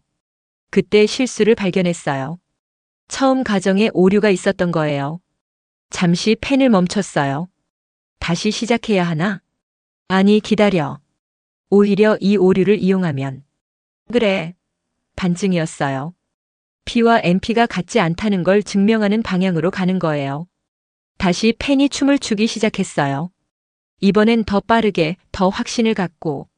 1시간 30분이 지났을 때 나는 12페이지에 걸친 증명을 완성했어요. 마지막으로 전체를 다시 검토했어요. 논리적 비약은 없는지, 계산 실수는 없는지. 완벽했어요. 손을 들었어요. 끝났습니다. 강당이 술렁거렸어요. 아직 30분이나 남았는데 말이죠. 벌써? 불가능해. 미쳤나 봐. 에드워드 교수가 직접 내 답안지를 가지러 왔어요. 12장의 답안지를 받아든 그의 표정이 진지해졌죠. 그 자리에서 읽기 시작했어요. 1장, 2장, 3장. 교수의 눈이 점점 커졌어요. 7페이지쯤에서 그가 멈췄죠. 안경을 벗고 눈을 비볐어요. 그리고 다시 읽었죠. 다른 심사위원들도 다가왔어요. 3명의 교수가 내 답안지를 둘러싸고 읽기 시작했죠. 이건 제니퍼 교수가 숨을 들이켰어요. 믿을 수 없군요. 완벽해요. 마이클 교수가 고개를 끄덕였어요. 단 하나의 논리적 오류도 없어요. 시간이 끝났어요. 다른 학생들도 답안을 제출했지만 대부분 미완성이었죠. 심사위원들이 모여 의논했어요. 보통 채점에는 1시간 이상 걸리지만 오늘은 달랐어요. 30분 후 에드워드 교수가 마이크를 잡았어요. 믿기 어려우시겠지만 발표하겠습니다. 전광판에 점수가 뜨기 시작했어요. 3위 사라 존슨 71점, 2위 제임스 리 78점, 그리고 긴 침묵 1위. 모두가 숨을 멈췄어요. 김민준 100점. 순간 강당이 폭발했어요. 또 만점이야. 이틀 연속 만점. 역사상 처음이야. 기립박수가 터졌어요. 1000명이 모두 일어났죠. 그때 라이언이 벌떡 일어났어요. 이건 속임수예요. 고등학생이 풀 수 있는 문제가 아니에요. 하지만 에드워드 교수가 단호하게 말했어요. 이 학생의 증명은 대학원 논문 수준입니다. 아니, 그 이상입니다. 특히 7페이지의 구조적 귀납법 사용은 제가 20년간 본 것 중 가장 우아한 증명입니다. 교수가 나를 봤어요. 김민준 학생, 당신은 단순히 대회에서 이긴 게 아닙니다. 당신은 수학의 아름다움을 보여줬습니다. 그것도 계산기라는 도구 없이 순수한 인간의 직관과 논리만으로. 박수가 더 커졌어요. 그 순간 나는 깨달았어요. 이건 단순한 승리가 아니었어요. 돈과 도구가 전부가 아니라는 것, 진정한 실력은 어떤 환경에서도 빛난다는 것을 증명한 순간이었죠.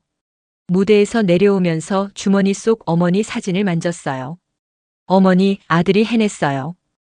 결승전에서 만점을 받은 직후 나는 무대에서 내려오려고 했어요. 하지만 에드워드 교수가 나를 멈춰 세웠죠. 잠깐, 김민준 학생. 아직 끝난 게 아니에요. 무슨 말인지 이해하기도 전에 전광판에 새로운 글자가 떴어요. 특별 보너스 문제 도전하시겠습니까? 관중석이 웅성거렸어요. 보너스 문제? 그런 게 있었어? 뭐지? 에드워드 교수가 마이크를 잡았어요.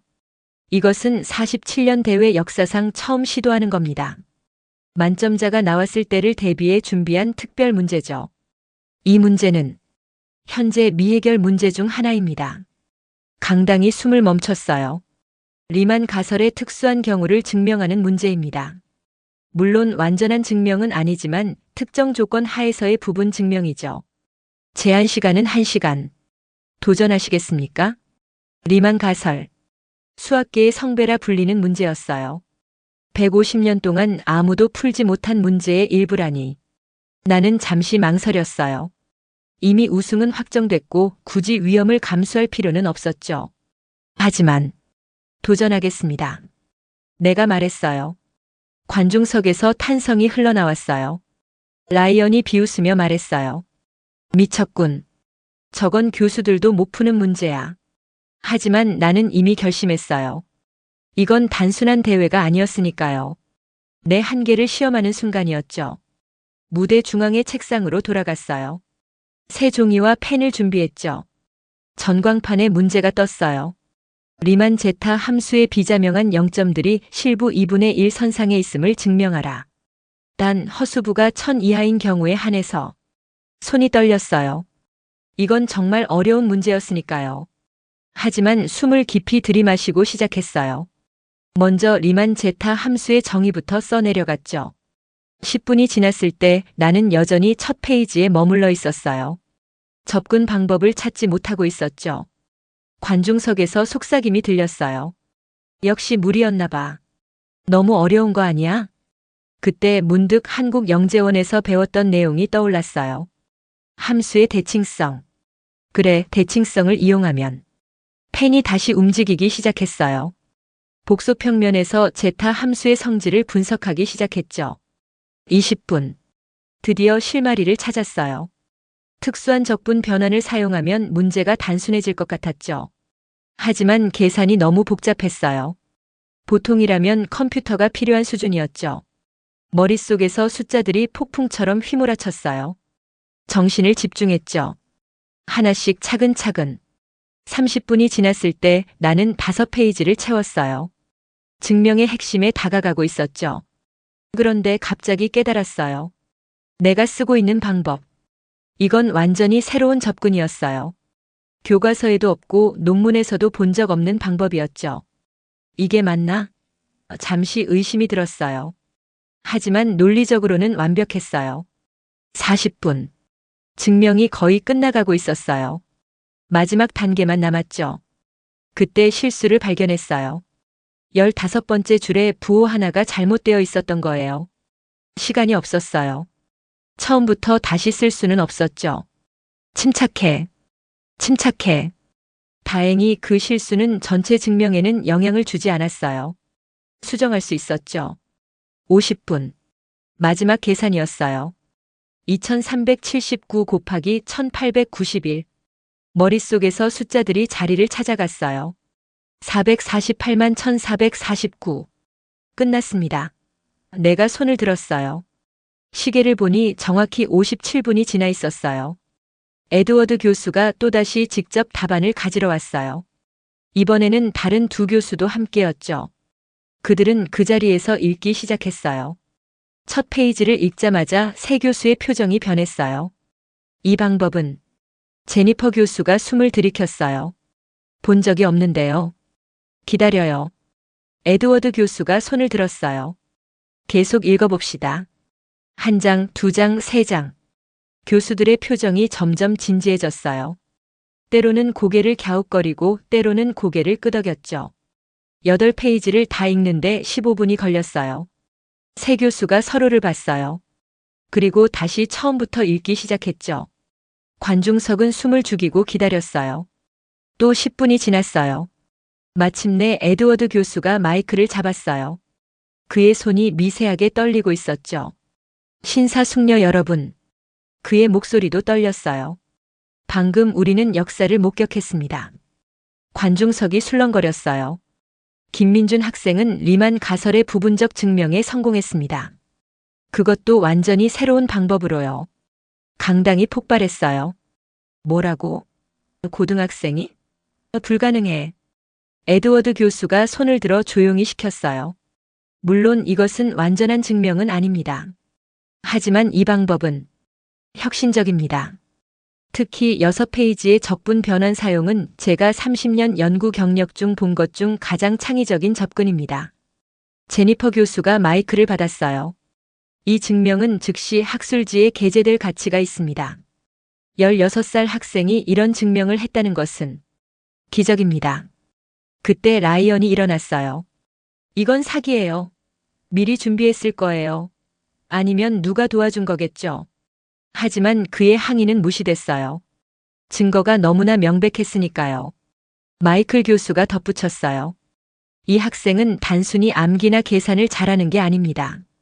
진정한 수학적 직관과 창의성을 가지고 있어요. 그것도 계산기라는 도구 없이 말이죠. 에드워드 교수가 나를 봤어요. 김민준 학생, 무대로 올라와 주세요. 다리가 후들거렸지만 무대로 올라갔어요. 여러분께 공식적으로 발표합니다. 김민준 학생은 이번 대회 최우수상은 물론 특별 공로상까지 수상하게 됐습니다. 상금은 총 5만 달러입니다. 5만 달러. 어머니 병원비를 낼 수 있는 돈이었어요. 박수가 터졌어요. 이번엔 더 크고 더 길었죠. 스탠딩 오베이션이었어요. 그런데 뜻밖의 일이 일어났어요. 조지 맥클레인 교장이 무대로 올라온 거예요. 그가 마이크를 받았어요. 얼굴이 붉었지만 이번엔 부끄러움 때문인 것 같았죠.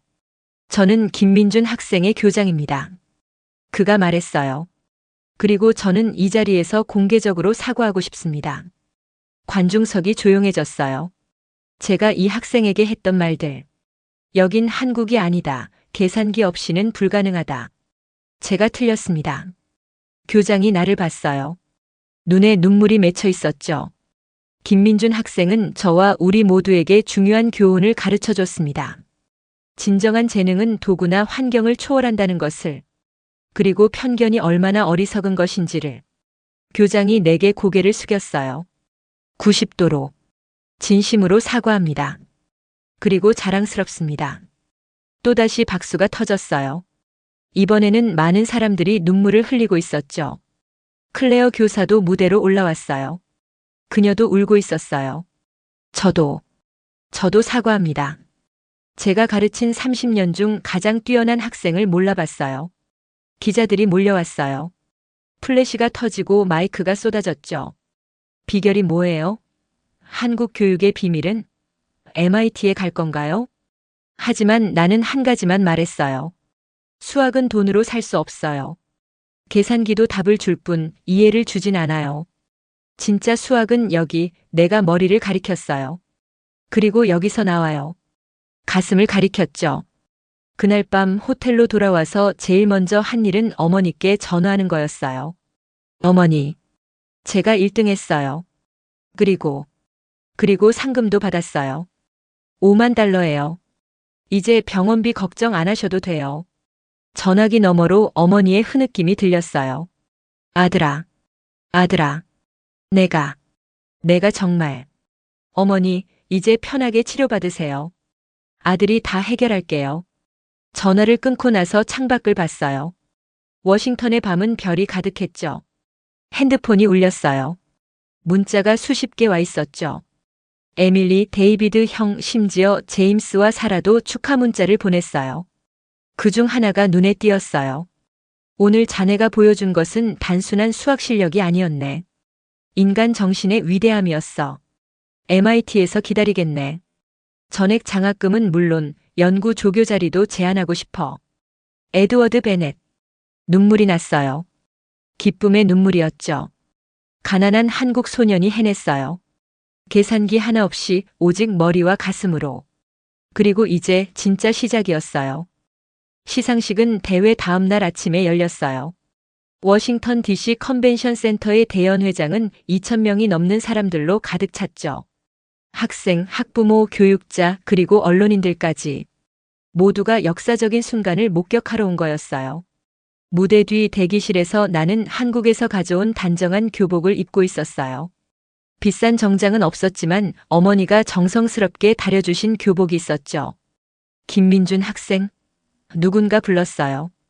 돌아보니 정장을 입은 중년 남성이었죠. 저는 교육부 차관 로버트 밀러입니다. 잠시 얘기 좀 할까요? 우리는 조용한 구석으로 갔어요. 자네가 어제 보여준 것은 미국 교육계에 큰 충격을 줬어요. 그가 진지하게 말했어요. 우리는 그동안 기술과 도구에만 의존해왔죠. 하지만 자네는 인간의 순수한 능력이 얼마나 위대한지 보여줬어요. 과찬이세요. 내가 겸손하게 말했어요. 아니에요. 사실 우리는 자네 같은 학생을 통해 배우고 싶어요. 미국 교육을 개선하는 데 도움을 줄 수 있겠어요? 그때 에밀리가 뛰어왔어요. 민준, 시작한대. 빨리 가자. 대연 회장으로 들어가자 우레와 같은 박수가 터졌어요. 수천 개의 눈이 나를 따라왔죠. 무대 위엔 거대한 스크린이 설치돼 있었고 제47회 전미고등학교 수학경시대회 시상식이라는 글자가 빛나고 있었어요. 사회자가 마이크를 잡았어요. 신사숙녀 여러분, 역사적인 순간입니다. 먼저 동메달리스트부터 발표하겠습니다. 하나씩 이름이 불렸어요. 10명의 학생이 무대에 올라 메달을 받았죠. 다들 자랑스러운 표정이었어요. 은메달리스트 5명입니다. 또 5명이 올라갔어요. 그중엔 사라도 있었죠. 그녀가 나를 보며 엄지를 들어 올렸어요. 금메달리스트 2명입니다. 제임스 리 그리고 잠시 멈춤이 있었어요. 라이언 스미스. 라이언이 무대로 올라갔어요. 하지만 그의 표정은 전혀 기쁘지 않았죠. 평소 같으면 최고의 영예였겠지만 오늘은 달랐으니까요. 그리고 이제 사회자의 목소리가 떨렸어요. 대회 역사상 최초의 순간을 발표합니다. 스크린에 내 사진이 떴어요. 어제 문제를 풀고 있는 모습이었죠. 예선 400점 만점, 결승 100점 만점, 그리고 특별 문제까지 완벽하게 해결한. 드럼롤이 울렸어요. 대상 김민준. 2,000명이 동시에 일어났어요. 박수 소리가 천둥 같았죠. 휘파람 소리, 환호성, 그리고 어디선가 들리는 코리아. 코리아. 구호. 나는 떨리는 다리로 무대에 올랐어요. 조명이 눈부셨지만 관중석이 선명하게 보였죠. 데이비드 형이 맨 앞줄에서 열광적으로 박수치고 있었고 에밀리는 울면서 손을 흔들었어요. 교육부 장관이 직접 나와서 트로피를 건넸어요. 순금으로 만든 거대한 트로피였죠. 축하합니다, 김민준 학생. 장관이 악수를 하며 말했어요. 당신은 미국 교육 역사의 한 획을 그었어요. 그때 에드워드 교수가 무대로 올라왔어요. 잠시만요. 그가 마이크를 받았어요. 특별 발표가 있습니다. 관중들이 다시 조용해졌어요. 어제 김민준 학생이 특별 문제에서 보여준 리만. 가설의 부분 증명은 이미 MIT 수학과에서 검증을 마쳤습니다. 그리고 그가 잠시 멈췄어요. 이 증명은 김민준 정리라는 이름으로 정식 등록될 예정입니다. 16살 고등학생의 이름을 딴 수학 정리가 탄생하는 역사적 순간입니다. 강당이 또다시 폭발했어요. 이번엔 더 컸죠. 기자들이 미친 듯이 사진을 찍었어요. 김민준 정리라니. 꿈만 같았어요. 마이크가 내게 왔어요. 2,000명이 숨을 죽이고 기다렸죠. 먼저 목이 메었어요. 먼저 한국에 계신 어머니께 감사드려요. 새벽마다 김밥을 만들어 파시면서도 절 공부시켜 주신 어머니. 이 상은 어머니 것이에요. 많은 사람들이 손수건을 꺼냈어요. 그리고 저를 무시하고 차별했던 분들께도 감사해요. 그분들 덕분에 더 강해질 수 있었으니까요. 조지 교장과 클레어 교사가 관중석에서 고개를 숙였어요. 하지만 가장 감사한 건 절 믿고 응원해준 친구들이에요. 에밀리, 데이비드 형, 그리고 오늘 새로 만난 많은 친구들. 박수가 터졌어요. 마지막으로 하고 싶은 말이 있어요. 나는 숨을 깊이 들이켰어요. 가난하다고, 도구가 없다고, 환경이 열악하다고 포기하지 마세요. 진짜 실력은 그런 것들을 뛰어넘어요. 계산기는 숫자를 계산하지만 수학의 아름다움은 계산할 수 없어요. 그건 오직 인간의 마음과 머리에서만 나오는 거예요. 스탠딩 오베이션이었어요. 2,000명이 모두 일어나 박수를 쳤어요. 시상식이 끝나고 기자회견이 있었어요. 수백 명의 기자들이 질문을 쏟아냈죠. CNN 기자가 물었어요. 한국과 미국 교육의 차이점이 뭐라고 생각하나요? 한국에서는 원리를 먼저 가르쳐요. 내가 대답했어요. 도구는 나중이에요. 하지만 여기서는 도구를 먼저 주고 원리는 나중이에요. 둘 다 장단점이 있어요. 중요한 건 균형이죠. 워싱턴 포스트 기자가 물었어요. 계산기 회사들이 당신을 싫어할 것 같은데요? 모두가 웃었어요. 계산기도 좋은 도구예요. 내가 웃으며 말했어요. 다만 도구가 주인이 되면 안 되는 거죠. 우리가 도구의 주인이 되어야 해요. FOX 뉴스 기자가 물었어요. 미국 학생들에게 조언한다면? 계산기를 잠시 내려놓고 머리로 생각해 보세요. 처음엔 어렵지만 곧 수학의 진짜 재미를 느낄 거예요. 숫자들이 살아 움직이는 걸 볼 수 있을 거예요. 기자회견이 끝나고 로비로 나왔을 때 놀라운 광경이 펼쳐졌어요. 수백 명의 학생과 학부모들이 기다리고 있었던 거예요. 사인해 주세요. 사진 좀 찍어요. 어떻게 공부하면 되나요? 1시간 동안 사인을 하고 사진을 찍었어요. 손이 아팠지만 행복했죠. 그중 한 소년이 특히 기억에 남아요. 10살쯤 된 흑인 소년이었는데 낡은 공책을 들고 있었죠. 형, 나도 형처럼 되고 싶어요. 그런데 우리 집은 가난해서 학원도 못 가요. 나는 무릎을 꿇고 소년과 눈높이를 맞췄어요. 이름이 뭐니? 마커스예요. 마커스, 내 얘기를 들어봐. 내가 진지하게 말했어요. 나도 가난했어. 지금도 가난해. 하지만 포기하지 않았어. 도서관은 무료야. 인터넷에도 무료 자료가 많아. 그리고 가장 중요한 건 내가 소년의 가슴을 가리켰어요. 여기에 있어. 믿음과 열정. 그게 있으면 뭐든 할 수 있어. 소년의 어머니가 눈물을 흘렸어요. 고맙습니다. 정말 고맙습니다. 저녁 호텔에서 짐을 싸고 있는데 라이언이 찾아왔어요. 들어와도 될까? 그가 어색하게 물었어요. 그럼. 라이언이 들어와서 한참 말이 없었어요. 그러다 입을 열었죠. 미안해. 내가 너무 심했어. 그의 눈이 빨갰어요. 사실 질투했어. 계산기도 없는 내가 나보다 잘하는 게 믿어지지 않았어. 괜찮아. 내가 말했어요. 나도 내 입장이었으면 그랬을 거야. 라이언이 손을 내밀었어요. 친구할 수 있을까? 나는 그의 손을 잡았어요. 당연하지. 그가 나가면서 말했어요. 내 덕분에 깨달았어. 내가 얼마나 계산기에 의존하고 있었는지. 이제부터는 나도 머리로 먼저 생각해 볼게. 라이언이 나간 후 창밖을 봤어요. 워싱턴의 밤은 여전히 아름다웠죠. 핸드폰이 울렸어요. 어머니였어요. 어머니. 아들아, 뉴스 봤어. 우리 아들이 미국을 뒤집어 놨구나. 어머니의 목소리가 밝았어요. 오랜만에 들어보는 활기찬 목소리였죠. 어머니, 이제 병원비 걱정 안 하셔도 돼요. 상금도 있고 MIT에서 장학금도 준대요. 아들아.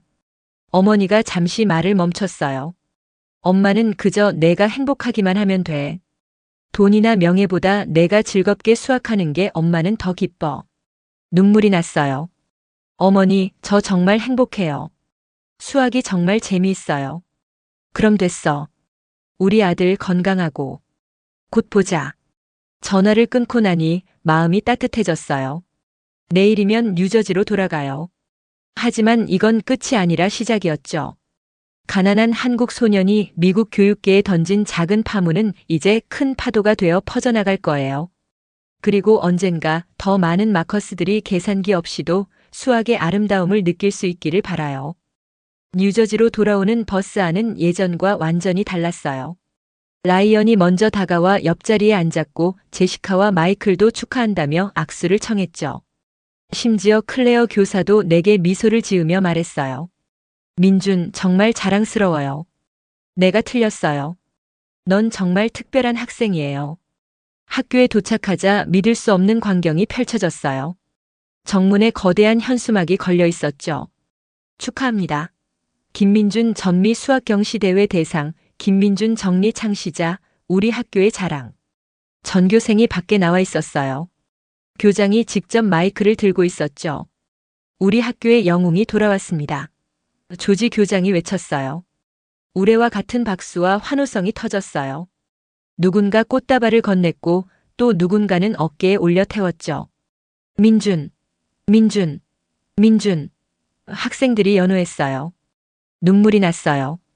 불과 한 달 전만 해도 나는 계산기 없다고 무시받던 가난한 교환학생이었는데 특별 조회가 열렸어요. 체육관에 전교생이 모였죠. 내가 무대에 오르자 또 박수가 터졌어요. 교장이 마이크를 잡았어요. 오늘은 특별한 날입니다. 우리 학교 학생이 미국 교육 역사를 새로 썼습니다. 그리고 저는 이 자리에서 다시 한번 사과하고 싶습니다. 교장이 나를 봤어요. 김민준 학생, 내가 했던 말들. 여긴 한국이 아니다. 계산기 없이는 불가능하다. 그 말들을 취소합니다. 오히려 우리가 한국에서, 아니 너에게서 배워야 합니다. 그가 발표했어요. 앞으로 우리 학교에 김민준 수학클럽을 만들겠습니다. 계산기 없이 수학의 본질을 탐구하는 클럽입니다. 그리고 민준이가 직접 지도해 주길 바랍니다. 학생들이 열광했어요. 점심시간 카페테리아는 내게 인사하려는 학생들로 가득했어요.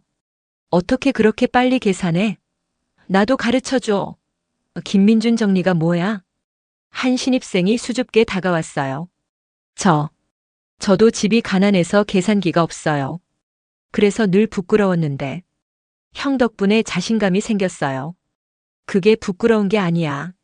내가 말했어요. 오히려 더 강해질 기회야. 방과 후 에밀리와 함께 도서관에 갔어요. 믿어지지 않아. 에밀리가 말했어요. 내가 정말 역사를 만들었어. 김민준 정리라니. 운이 좋았을 뿐이야. 운이 아니야. 에밀리가 진지하게 말했어요. 노력과 재능이지. 그리고 포기하지 않는 마음. 그때 도서관 사서가 다가왔어요. 처음 미국에 왔을 때 나를 신기하게 봤던 그 사서였죠. 김민준 학생 축하해요. 그리고 그녀가 뭔가를 내밀었어요. 이건 우리 도서관에서 주는 작은 선물이에요. 평생 무료 이용권이었어요. 그리고 수학 코너에 김민준 추천 도서 섹션을 만들어준다고 했죠. 저녁 기숙사로 돌아오니 책상 위에 편지들이 수북했어요. 전국 각지에서 온 편지들이었죠. 당신의 이야기를 듣고 용기를 얻었습니다. 텍사스의 한 학생. 우리 아들도 이제 계산기 없이 공부하고 있어요. 감사합니다. 캘리포니아의 한 어머니. 미국 교육이 바뀌어야 한다는 걸 깨달았습니다. 뉴욕의 한 교사. 그중 가장 특별한 편지가 있었어요. 형, 내 이름은 마커스예요. 워싱턴에서 만났던 그 꼬마예요. 형이 준 공책에 매일 수학 문제를 풀고 있어요. 어려워도 포기하지 않을게요. 언젠가 형처럼 되고 싶어요. 눈물이 났어요. 내가 누군가에게 희망이 됐다는 게 믿어지지 않았죠. 일주일 후 뜻밖의 전화가 왔어요. 백악관이었죠. 김민준 학생인가요? 대통령께서 직접 만나고 싶어 하십니다. 다음 주 백악관에서 열리는 미국 교육의 미래 행사에 초대하고 싶습니다. 믿을 수 없었어요. 대통령이 나를 만나고 싶어 한다니. 그 소식이 알려지자 언론이 또 떠들썩했어요. 한국 소년 백악관 초청.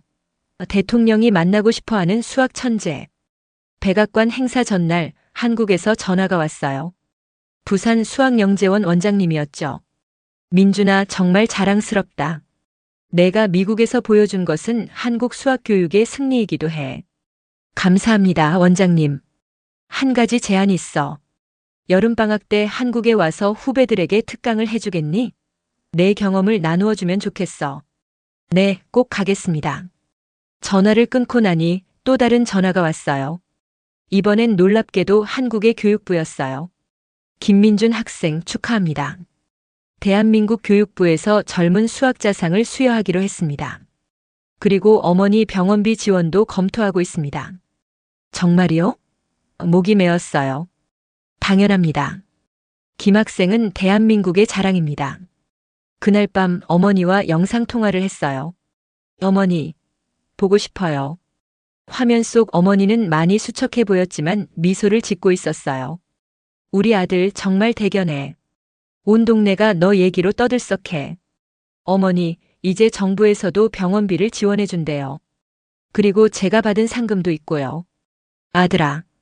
어머니의 눈에 눈물이 맺혔어요. 엄마는 그저 내가 건강하고 행복하기만 하면 돼. 저도 어머니가 건강하셨으면 좋겠어요. 여름방학 때 꼭 들어갈게요. 영상통화를 끊고 나서 창밖을 봤어요. 미국의 별도, 한국의 별도 결국 같은 하늘 아래 있었죠. 다음 날 학교에서 김민준 수학클럽 첫 모임이 있었어요. 놀랍게도 100명이 넘는 학생들이 왔어요. 백인, 흑인, 아시아인, 히스패닉. 모든 인종의 학생들이었죠. 오늘은 계산기 없이 수학의 아름다움을 느껴볼 거예요. 내가 칠판 앞에 서서 말했어요. 처음엔 어렵겠지만 곧 새로운 세계가 열릴 거예요. 학생들의 눈이 반짝였어요. 그중 맨 앞줄에 앉은 학생이 눈에 띄었어요. 라이언이었죠. 그가 작은 소리로 말했어요. 제대로 배워보고 싶어. 나는 미소 지었어요. 좋아, 같이 해보자. 그날 우리는 계산기를 서랍에 넣고 머리와 종이만으로 수학을 했어요. 처음엔 다들 힘들어했지만 시간이 지날수록 하는 탄성이 여기저기서 터져나왔죠. 이제 알겠어. 한 학생이 외쳤어요. 숫자가 살아 움직이는 것 같아. 바로 그거였어요. 내가 전하고 싶었던 것. 수학은 차가운 계산이 아니라 따뜻한 이해라는 것. 도구가 아닌 인간이 주인공이라는 것. 그날 밤 일기장에 썼어요. 오늘도 작은 기적이 일어났다. 한 명 한 명이 수학의 진짜 맛을 느끼기 시작했다. 이게 바로 내가 할 일이다. 더 많은 사람들이 이 아름다움을 느낄 수 있도록. 핸드폰이 울렸어요. 에드워드 교수였어요. 민준, 내일 백악관에서 만나지. 대통령께서 자네 이야기를 정말 듣고 싶어 하신다. 미국 교육의 방향을 바꿀 수 있는 기회야. 네, 교수님. 최선을 다하겠습니다. 전화를 끊고 나서 깊은 숨을 들이쉬었어요. 내일은 또 다른 도전이 기다리고 있었죠. 하지만 이제는 두렵지 않았어요. 왜냐하면 나는 이미 증명했으니까요.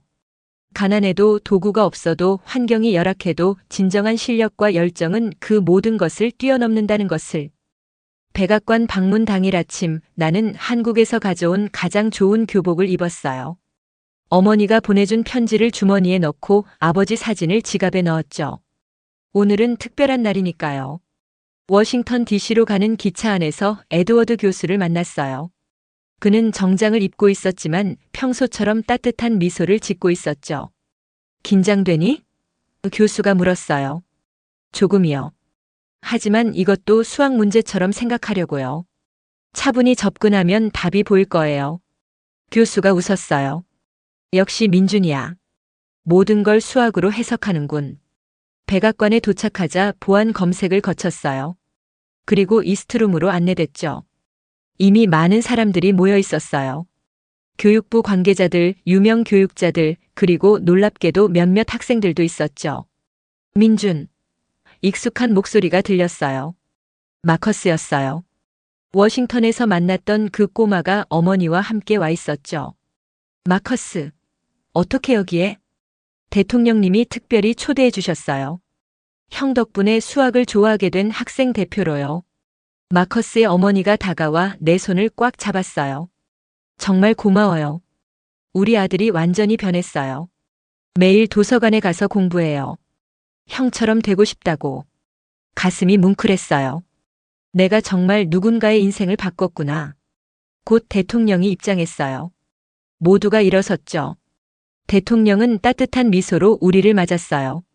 오늘 이 자리는 미국 교육의 미래를 논의하는 자리입니다. 대통령이 말했어요. 그리고 여기 한 젊은이가 우리에게 중요한 교훈을 가르쳐 줬죠. 대통령이 나를 봤어요.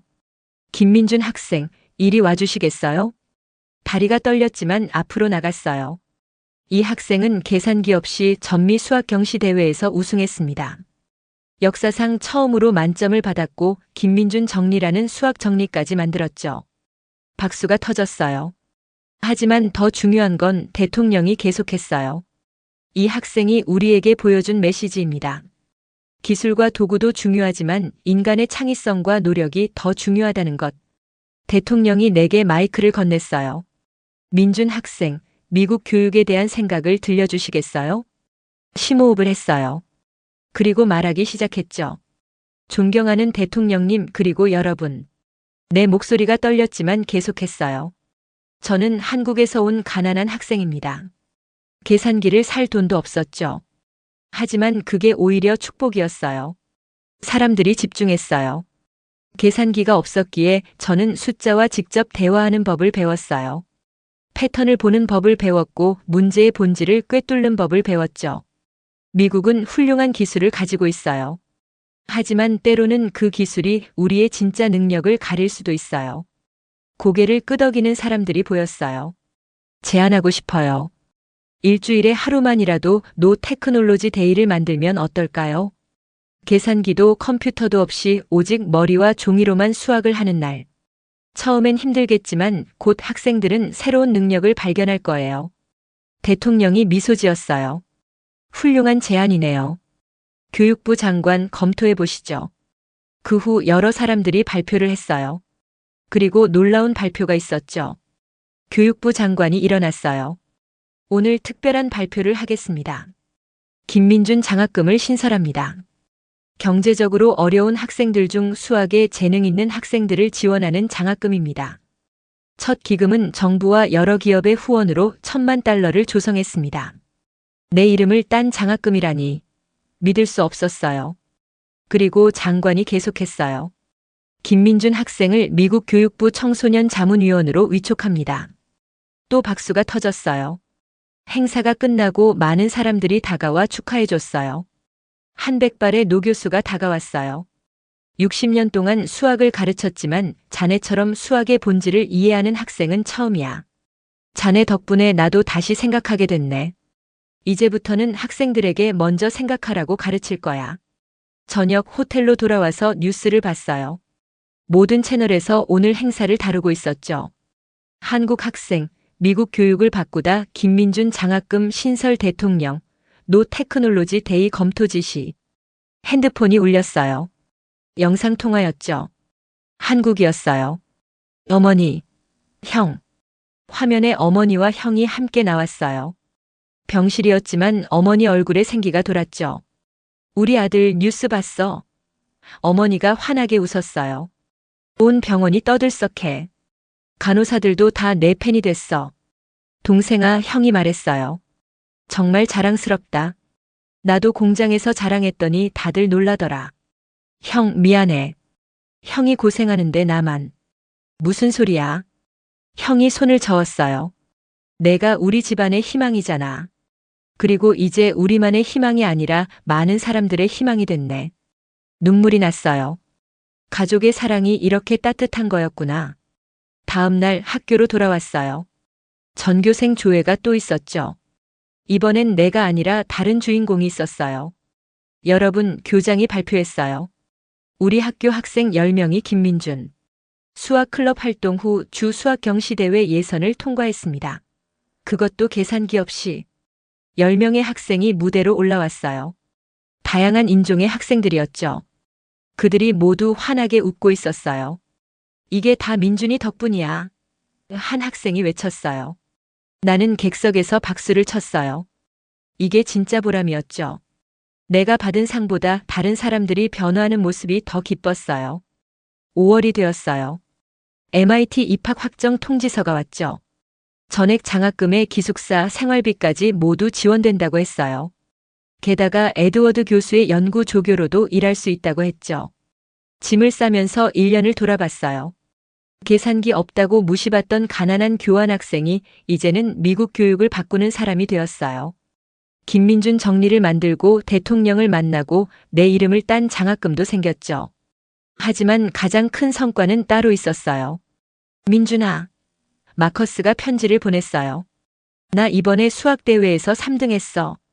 물론 계산기 없이. 형이 가르쳐준 대로 했더니 정말 수학이 재미있어졌어. 바로 이거였어요. 한 사람 한 사람이 변화하는 것. 계산기의 노예에서 수학의 주인이 되는 것. 마지막 김민준 수학클럽 모임이 있었어요. 이제는 200명이 넘는 학생들이 참여하고 있었죠. 여러분, 내가 마지막 인사를 했어요. 제가 MIT로 가지만 이건 끝이 아니에요. 시작이에요. 여러분 한 명 한 명이 이제 선생님이 되는 거예요. 더 많은 친구들에게 수학의 아름다움을 전해주세요. 라이언이 일어났어요. 이제 그는 클럽의 부회장이 되어 있었죠. 걱정 마, 민준. 내가 시작한 일을 우리가 이어갈게. 그리고 그가 미소 지었어요. 고마워. 내 덕분에 진짜 수학이 뭔지 알게 됐어. 여름방학 한국으로 돌아갔어요. 인천공항에 어머니와 형이 마중 나와 있었어요. 어머니는 휠체어에 앉아 있었지만 얼굴은 전보다 훨씬 밝았죠. 우리 아들. 어머니가 두 팔을 벌렸어요. 안기는 순간 1년의 모든 피로가 사라졌어요. 어머니, 이제 치료 잘 받으실 수 있어요. 돈 걱정은 안 하셔도 돼요. 아들아, 어머니가 내 얼굴을 쓰다듬었어요. 돈보다 내가 건강하고 행복한 게 더 중요해. 그리고 무엇보다 내가 다른 사람들에게 희망을 주는 사람이 되어서 정말 자랑스러워. 부산 수학영재원에서 특강을 했어요. 후배들의 눈이 반짝반짝 빛났죠. 선배님처럼 되고 싶어요. 한 후배가 말했어요. 저도 계산기 없이 수학할 수 있을까요? 당연하지. 내가 웃으며 말했어요. 계산기는 도구일 뿐이야. 진짜 수학은 너희들 안에 있어. 그 여름 나는 한국 전역을 돌며 강연을 했어요. 가난한 학생들, 시골 학생들, 그리고 수학을 두려워하는 학생들에게 희망을 전했죠. 9월 다시 미국으로 돌아왔어요. 이번엔 MIT 학생으로. 보스턴 로건 공항에 에드워드 교수가 마중 나와 있었어요. 웰컴 민준. 이제 진짜 시작이야. 기숙사에 짐을 풀면서 창밖을 봤어요. 찰스 강이 햇빛에 반짝이고 있었죠. 책상에 앉아 새 노트를 폈어요. 첫 페이지에 썼죠. 새로운 시작 김민준. 목표. 리만 가설 완전 증명. 더 많은 마커스 만들기. 전 세계에 수학의 아름다움 전파하기. 그리고 그 밑에 작게 덧붙였어요. 계산기는 답을 주지만 이해를 주진 않는다. 진짜 수학은 인간의 마음과 머리에서 나온다. 노트를 덮고 일어났어요. 창밖의 세상이 넓고 밝았어요. 이제 시작이었어요. 가난한 한국 소년에서 시작한 여정이 이제는 더 큰 꿈을 향해 나아가고 있었죠. 그리고 어딘가에서 또 다른 민준이 계산기 없이 수학의 아름다움을 발견하고 있을 거예요. 그게 내가 남긴 가장 큰 유산이었어요. 아버지, 어머니 보고 계시죠? 아들이 약속 지켰어요. 이제 더 큰 꿈을 향해 나아갈게요. 펜을 들었어요. 오늘도 수학과의 대화가 시작됐어요.